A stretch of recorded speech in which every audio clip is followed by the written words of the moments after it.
Students, आज हम पढ़ेंगे मोर ऑन एंडोप्लाज्मिक रेटिकुलम के बारे में। एंडोप्लाज्मिक रेटिकुलम एक ऑर्गेनेली है जो कि सेल के अंदर मौजूद होती है। यहाँ पे हमारे सामने इस डायग्राम में हमें ये नज़र आ रहा है कि ये फोल्ड हुए हुए कुछ ट्यूब्स जो हैं वो नज़र आ रही हैं। अब ये जो फोल्ड हुई हुई ट्यूब्स हैं इन्हें हम कहते हैं कि ये एंडोप्लाज्मिक रेटिकुलम है जो कि सेल के अंदर मौजूद है। इसका मतलब है कि ये ट्यूब्यूलर मेम्ब्रेन फोल्डिंग्स हैं जो कि एंडोप्लाज्मिक रेटिकुलम बनाती हैं। अब ये जो एंडोप्लाज्मिक रेटिकुलम है, अगर हम इसको देखें तो इसकी दिखने के लिहाज से यानी कि मॉर्फोलॉजी के लिहाज से इसकी दो टाइप्स होती हैं। यहाँ पे अगर हम इस डायग्राम में अपने सामने देखें तो ये हमें जो है ये नजर आ रहा है कि ये किस तरह से मौजूद होती हैं।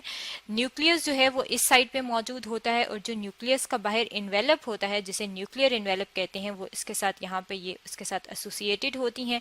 और एसोसिएटेड जब होती हैं तो यहाँ पे ये एंडोप्लाज्मिक रेटिकुलम का नेटवर्क जो है वो इसके साथ मौजूद होता है।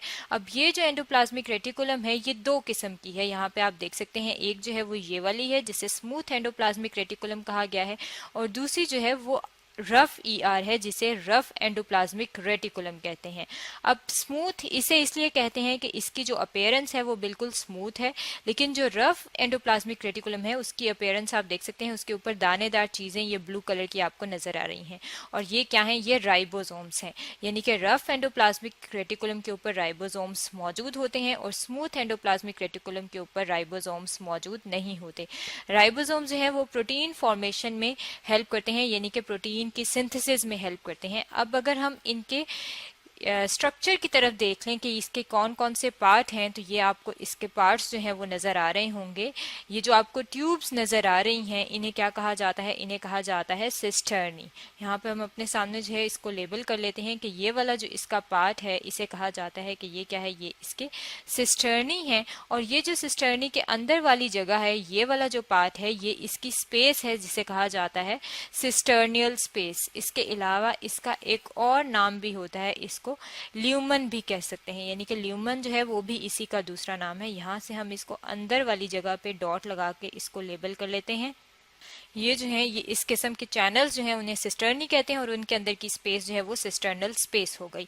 अब अगर हम ओवरऑल फंक्शन की बात करें कि ये एंडोप्लाज्मिक रेटिकुलम फंक्शन क्या करते हैं, तो ये क्या करते हैं, ट्रांसपोर्ट करते हैं मटेरियल्स को, यानी कि बहुत सारी चीज़ें जो सेल के अंदर जा रही होती हैं या उससे बाहर आ रही होती हैं ये उसकी ट्रांसपोर्ट में हेल्प करते हैं। इसके अलावा ये क्या करते हैं, इसके अलावा ये मैकेनिकल सपोर्ट प्रोवाइड करते हैं सेल के अंदर। मैकेनिकल सपोर्ट का क्या मतलब है कि ये सेल की जो शेप होती है जो हमें नजर आती है वो बरकरार रखना किसका काम होता है, वो इन एंडोप्लाज्मिक रेटिकुलम का काम होता है, यानी कि ये सेल को उसकी शेप देते हैं।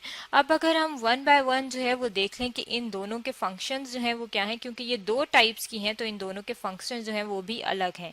सबसे पहले जो है हम बात कर लेते हैं स्मूथ एंडोप्लाज्मिक रेटिकुलम की। स्मूथ एंडोप्लाज्मिक रेटिकुलम जो है वो आपको इस तक किस्म का नजर आ रहा है इस डायग्राम में। अगर हम इसकी फंक्शन की बात करें तो इसके तीन मेन फंक्शन होते हैं। तीन जो काम करते हैं उसमें सबसे पहला काम क्या है कि ये मेटाबॉलिज्म में हेल्प करता है। अब मेटाबॉलिज्म में किस तरह से हेल्प करता है, मेटाबॉलिज्म पहले हम देख लेते हैं होता क्या है। मेटाबॉलिज्म कहते हैं किसी भी चीज की ब्रेक डाउन करना या किसी भी चीज को बनाने को, यानी कि हमारे जिस्म के अंदर कोई भी चीज जो बन रही है या टूट रही है वो किस वजह से बन रही है कि हमारी बॉडी का मेटाबॉलिज्म है वो। अब हमारे जिस्म के अंदर ये किस तरह से काम करता है, हमारा जो लिवर है अगर हम उसकी बात करें तो लिवर सेल से मिलकर बना है और लिवर सेल्स के अंदर ये स्मूथ एंडोप्लाज्मिक रेटिकुलम मौजूद होते हैं। और लिवर के अंदर ग्लाइकोजन स्टोर होती है, जो ग्लाइकोजन है वो स्टोर फॉर्म है, यानी कि जो हम इजाफी फूड खाते हैं वो ग्लाइकोजन की सूरत में स्टोर हो जाती है हमारे लिवर में। अब जब हमें एक्सरसाइज वगैरह करते हैं और हमें एनर्जी की ज़रूरत होती है तो वो ग्लाइकोजन क्या हो जाती है, वो ग्लाइकोजन टूट जाती है। और टूटती किस तरह से है, मेटाबॉलिज्म के प्रोसेस के जरिए, और टूट के वो क्या बना देती है, वो ग्लूकोज बना देती है। अब ये जो सारा प्रोसेस है कि उसकी ब्रेक डाउन हुई है ग्लूकोज में, वो किस वजह से हुई है, वो स्मूथ एंडोप्लाज्मिक रेटिकुलम की वजह से हुई है। यानी कि स्मूथ एंडोप्लाज्मिक रेटिकुलम जो है वो हमारा मेटाबॉलिज्म भी कंट्रोल करते हैं। इसके अलावा अगर हम बात करें तो डिटॉक्सिफिकेशन का जो प्रोसेस है उसमें भी ये स्मूथ एंडोप्लाज्मिक रेटिकुलम हिस्सा लेते हैं। डिटॉक्सिफिकेशन का मतलब है कि कोई भी जो टॉक्सिक मटेरियल है उसकी टॉक्सिसिटी यानी कि उसके जहरीलेपन को खत्म करना या कम करना।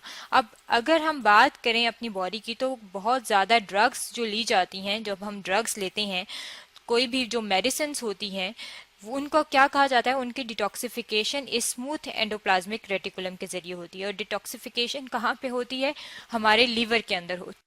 लिवर किस तरह से काम करता है, अगर हम बात करें अल्कोहल की, तो अल्कोहल जो है जब ज्यादा अमाउंट में ली जाती है, ड्रिंक की जाती है, तो उसको डिटॉक्स कर देते हैं हमारे liver cell in smooth endoplasmic reticulum की वजह से। इसका मतलब है कि ये स्मूथ एंडोप्लाज्मिक रेटिकुलम जो है वो डिटॉक्सिफिकेशन में हेल्प कर रहे हैं। इसके अलावा अगर हम बात करें तो ये रेगुलेशन में हेल्प करते हैं, रेगुलेशन करते हैं कैल्शियम आयन की। अब कैल्शियम आयन जो है वो मौजूद कहाँ होते हैं हमारी बॉडी के अंदर, जो हमारे मसल हैं जिनकी वजह से हम हरकत करते हैं हमारे बाजुओं में, वो कॉन्ट्रैक्ट होते हैं और रिलैक्स होते हैं। अब जब हम उन्हें हरकत देते हैं और वो कॉन्ट्रैक्ट और रिलैक्स हो रहे होते हैं तो उसमें क्या चीज़ शामिल हो रही होती है, उसमें शामिल हो रही होती है कैल्शियम आयन।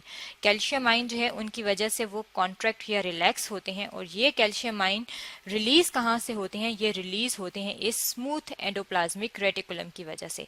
यानी कि जो स्मूथ एंडोप्लाज्मिक रेटिकुलम है वो मेटाबॉलिज्म में भी हेल्प कर रही है, डिटॉक्सिफिकेशन में भी हेल्प कर रही है, और रेगुलेशन में भी हेल्प कर रही है। अब अगर हम बात कर लें रफ एंडोप्लाज्मिक रेटिकुलम की, कि रफ एंडोप्लाज्मिक रेटिकुलम किस चीज में फंक्शन करते हैं, तो उसके लिए हम अपने सामने ये डायग्राम ले आते हैं। इस डायग्राम में जो है ये आपको नजर आ रहा है कि रफ एंडोप्लाज्मिक रेटिकुलम के ऊपर ये जो दानेदार चीज है ये क्या है, ये राइबोसोम है। यहाँ पे आप देख सकते हैं कि ये राइबोसोम है, और राइबोसोम जो है वो प्रोटीन की सिंथेसिस में हेल्प करते हैं, यानी कि प्रोटीन के बनाने में हेल्प करते हैं।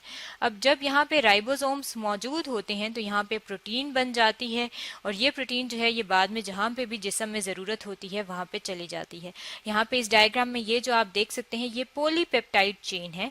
पॉलीपेप्टाइड चेन जो है वो प्रोटीन जो है वो पॉलीपेप्टाइड चेन से मिलकर बनी होती है, और ये जो पॉलीपेप्टाइड चेन है ये प्रोटीन इसे कहते हैं। और ये जब जिस्म के मुख्तलिफ हिस्सों तक जाती है तो उसमें क्या कौन सी चीज हिस्सा लेती है, रफ एंडोप्लाज्मिक रेटिकुलम हिस्सा लेती है, क्योंकि उसमें उसके राइबोसोम्स शामिल हो रहे हैं। इसका मतलब है कि रफ एंडोप्लाज्मिक रेटिकुलम और स्मूथ एंडोप्लाज्मिक रेटिकुलम दोनों जो हमारी बॉडी के अंदर मौजूद हैं, हमारे जिस्म के सेल्स के अंदर मौजूद हैं, ये हमारे जिस्म में मुख्तलिफ फंक्शंस परफॉर्म करते हैं जिनके बारे में आज हमने पढ़ा है।